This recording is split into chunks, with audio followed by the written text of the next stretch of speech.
Graça e paz da parte de Deus Pai, do Senhor Jesus Cristo, do evangelista Cledson, trazendo mais uma palavra, mais um ensinamento das Sagradas Escrituras. Hoje, você já viu no título aí, né? Heresias que tem no meio da igreja. Gente, isso é terrível, é triste. Mas em nome de Jesus quero quebrar isso. E claro que existem pessoas muito simples que aprenderam assim, só que Deus não quer que nós sejamos ignorantes. Nós precisamos entender a verdade, porque a igreja ela é coluna e firmeza da verdade. Nada mais, nada além da verdade, senão pela verdade, como diz o apóstolo Paulo. Ok? Então, se nós somos coluna e firmeza da verdade, nós precisamos viver na verdade que é Cristo, ok? Então, algumas heresias, como por exemplo, a primeira, ou dentre tantas, ok? Se tiver mais aí, vocês podem colocar nos comentários aí, ou me chamar aí, que daí a gente pega e faz mais uma lista aí para continuar removendo isso do nosso meio em nome de Jesus, ok? Mas, por exemplo, tem pessoas que dizem assim, pessoas muitos anos na igreja, são obreiros e tal, quando eu estiver pronto, Jesus me leva. É que eu não estou preparado ainda. Quando eu estiver preparado, o Senhor me leva. Quem foi que disse isso para ti? Lógico que eu preciso deixar claro aqui, que existem pessoas que estão num processo de libertação e transformação, com certeza. A igreja é um hospital, né? É como se fosse um hospital. Mas a igreja de Cristo, quem foi que disse para ti, quando estiver pronto, Jesus nos leva? Que heresia terrível é essa? Quer ver? Pega a sua Bíblia aí, pausa o vídeo e pega a sua Bíblia. E vamos ler junto isso, para que isso seja removido definitivamente da tua mente. Lógico, você precisa ser liberto, transformado, claro. Né? A pessoa precisa ser transformada, porque se ela não for liberta, transformada, lógico, se acontece o arrebatamento, a pessoa não vai subir, porque ela não está pronta, realmente.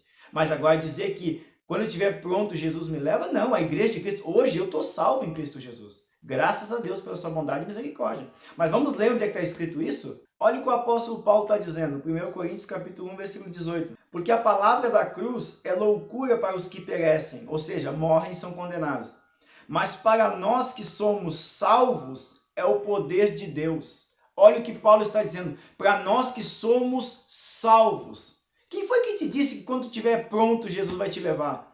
Nós somos salvos para salvar. Nós somos libertos para libertar. Quem é que te ensinou isso? Vamos ver uma outra passagem também do próprio apóstolo Paulo, que é muito interessante também. Carta de Paulo aos Filipenses, capítulo 1, do versículo 21 ao 24. Abra sua Bíblia, leia comigo. Vamos ver o que Paulo também está dizendo aqui. Olha o que ele diz.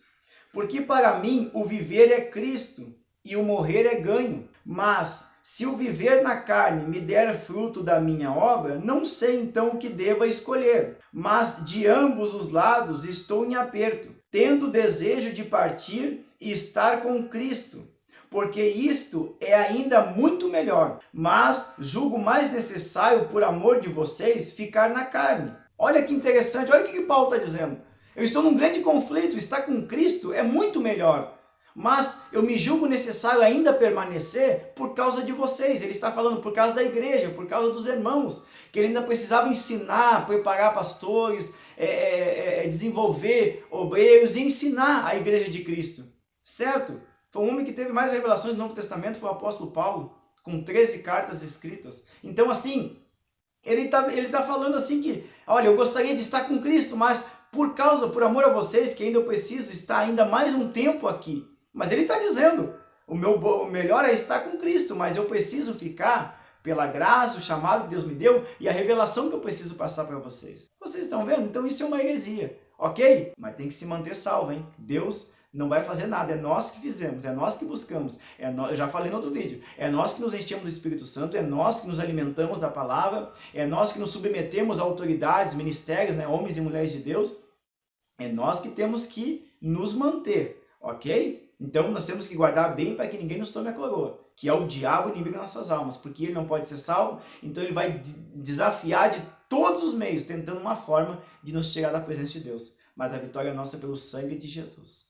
Amém? Outra heresia também que acontece no meio da igreja com bastante frequência, eu sei que eu vou tentar ser mais brando possível para falar sobre isso, que é uma parte muito delicada, mas, por exemplo, quando um irmão em Cristo, ele morre, no caso ele dorme no Senhor, né? Porque a Bíblia nos menciona que quando a gente morre, né? Que é algo que a gente usa o fulano morreu, na verdade ele dormiu em Cristo, né? Porque é uma tranquilidade estar no Senhor, mas assim, quando um irmão ou uma irmã, morreu, independente da situação, mas ela era salva, ela foi salva em Cristo Jesus, sabe qual é a maneira dos outros irmãos tentarem trazer um pouco de conforto às famílias, ou até a família que serve ao Senhor? Diz assim, ó: hoje o céu está em festa, porque recebeu o nosso irmão no céu. Quem foi que disse para ti que existe festa no céu quando um cristão morre?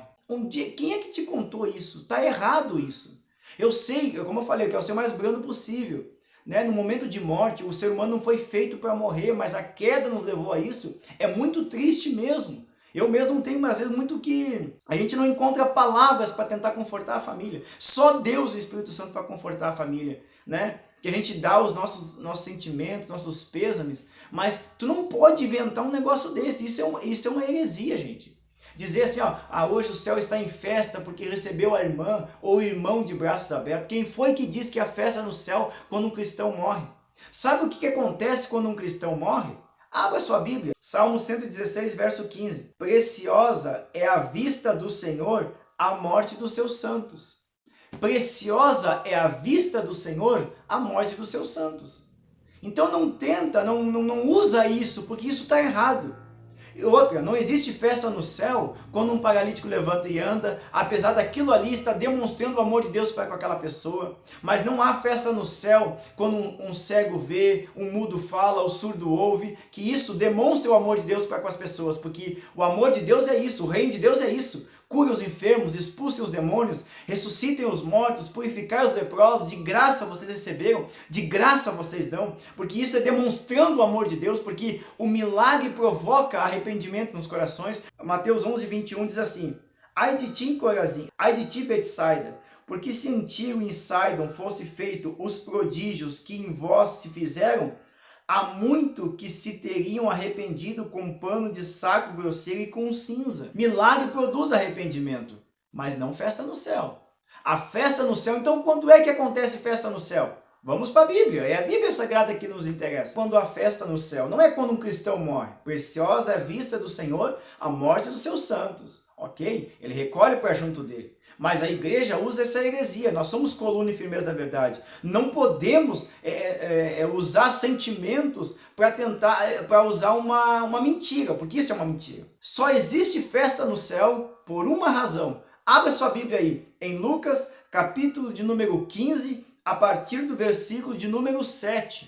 Você vai ver qual é o momento em que há festa no céu. Digo-vos que assim haverá alegria no céu por um pecador que se arrepende, mais do que por 99 justos que não necessitam de arrependimento. Ou qual a mulher que, tendo 10 dracmas, se perdeu uma dracma, não acende a candeia e varre a casa e busca com diligência até achar? E havendo-a, convoca as amigas e vizinhas, dizendo: alegrai-vos comigo, porque já achei a dracma perdida. Versículo 10 que encerra isso. Assim vos digo, que há alegria diante dos anjos de Deus por um pecador que se arrepende. Os anjos nos assistem.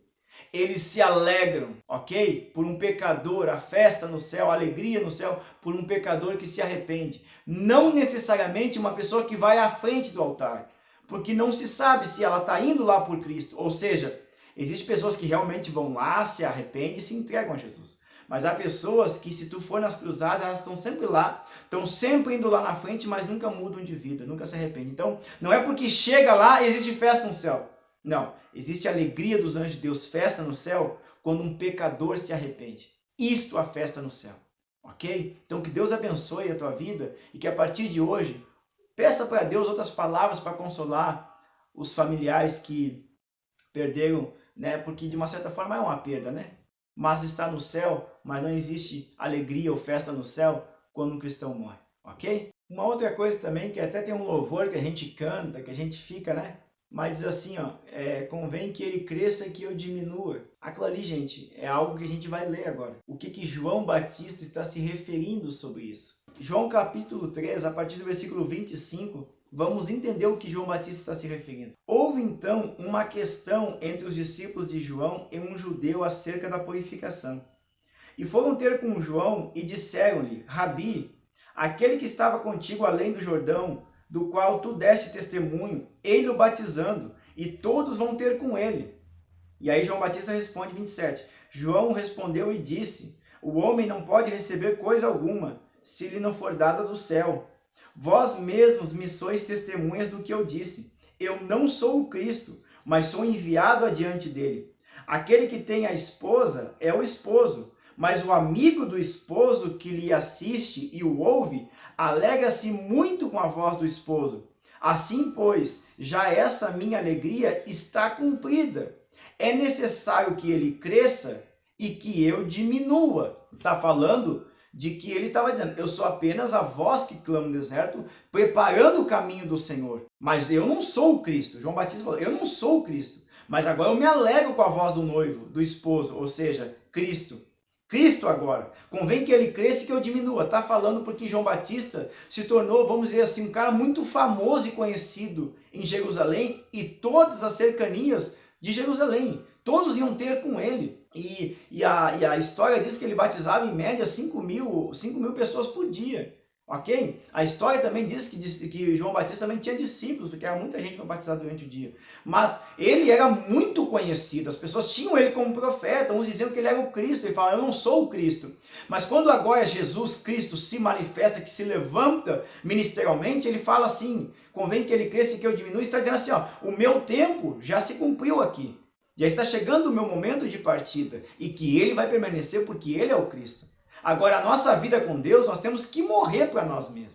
Nós temos que crucificar nós mesmos todos os dias. Nós temos que morrer. Quando a gente se batiza nas águas, é o que o apóstolo Paulo diz. Eu vou deixar aqui a descrição que o apóstolo Paulo nos fala sobre o batismo, a figura do batismo nas águas. Nós estamos morrendo para nós mesmos, ok? Então nós temos que morrer para nós mesmos para que Cristo viva em nós. Uma outra coisa importante também, que é a questão chore aos pés do Senhor. Existem alguns benefícios do choro, ok? Para a nossa condição física, porque a gente está abalado sentimentalmente, ou sei lá, psicologicamente, mentalmente, né? A pessoa está numa pressão, numa aflição muito grande, e ela chora.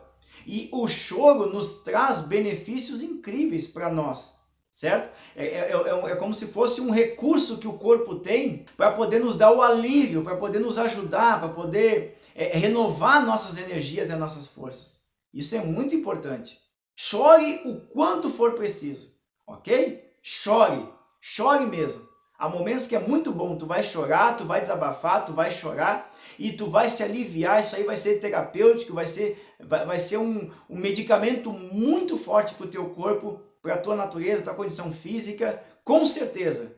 Mas agora, para Deus agir em nosso favor, choro não vai resolver. Abre sua Bíblia aí em 1 Samuel, capítulo 1 de Samuel. Vamos ver uma coisa interessante aqui. Aqui, claro, o capítulo 1 inteiro fala de Eucana, que tinha duas mulheres, que era Ana e Penina. Né? A Penina vivia a irritar Ana, e porque Ana não podia gerar filhos e Penina gerava filhos, só que Eucana era apaixonado por Ana. Então Ana ficava muito triste com isso, porque ela não podia gerar filhos para o seu marido. Terrivelmente era, né, que quando a mulher não gerasse filhos, dava o direito ao marido ter outra mulher para ter filhos. Olha que desgraça. Isso já acabou, já cessou. Mas vamos ver como o choro não vai mudar. Deus não vai agir porque tu está chorando. Se o choro resolvesse, Deus agisse, nós estaríamos chorando o tempo todo e estaria resolvido as coisas. Porém, a Ana dava uma parte excelente, porquanto ele amava Ana. Porém, o Senhor lhe tinha cerrado a madre. E a sua competidora excessivamente a irritava para esbravecer, porquanto o Senhor lhe tinha cerrado a madre. Versículo 7. E assim o fazia ele de ano em ano, quando ela subia à casa do Senhor. Assim a outra a irritava, pelo que chorava e não comia. Versículo 7. Porque a outra tinha filhos, né, dava filhos a Eucana, a Ana não podia dar filhos, e ela ficava irritando Ana, né, que no caso a Penina ficava irritando Ana, e isso fazia com que ela chorava e não comia. Mudou a sorte dela? Deus viu ela chorando e resolveu? Não resolveu. Ela não comia, ela chorava e não comia. Versículo 7, leia aí novamente no final aí. Que a outra a irritava pelo que chorava e não comia. Deus não fez nada. Versículo 8. Então Eucana, seu marido, lhe disse, Ana, por que choras? E por que não comes? E por que está mal o teu coração? Não te sou eu melhor do que 10 filhos? Então, imagina, Ana está chorando, não come, porque está triste, está irritada, está brava, porque não pode ter filhos. e ela está chorando e Deus não está fazendo nada. Sabe quando é que Deus fez? Sabe quando é que Deus então atendeu e agiu em favor de Ana? Mesmo ela sendo estéril e não poder gerar filhos, ela chorava e não comia, Deus não fez nada. Mas olha a continuação. Até inclusive aqui tem uma epígrafe que fala assim, ó, Ana roga a Deus que lhe dê um filho. Versículo 9. Então Ana se levantou, depois que comeram e beberam em Siló, e Eli, o sacerdote, estava sentado numa cadeira junto a um pilar do templo do Senhor. Versículo 10. Ela, no caso Ana, pois com amargura de alma, orou ao Senhor e chorou abundantemente. Ela orou e chorou pelo estado emocional que ela estava.